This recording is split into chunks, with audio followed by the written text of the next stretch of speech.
Yes news महाराष्ट्रमध्ये आपल्या सर्वांचे स्वागत। ऐतवडे बुद्रुकच्या समता सैनिक दलाच्या वतीने महामानवास अभिवादन। 75वा प्रजासत्ताक दिन भारत देशात मोठ्या उत्साहात सर्वत्र साजरा केला जात आहे।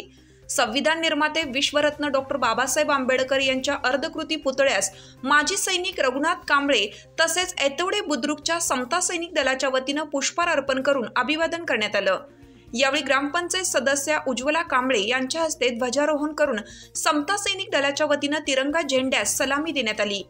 यावेळी लोकनियुक्त सरपंच व उपसरपंच, ग्रामपंचायत सदस्य, कर्मचारी, जिल्हा परिषद शाळेतील मुख्याध्यापक, शिक्षक, शिक्षिका व विद्यार्थी तसेच समता सैनिक दलातील जवान उपस्थित होते। यस न्यूज महाराष्ट्रासाठी राजेश कांबळे, सांगली जिल्हा न्यूज प्रतिनिधी।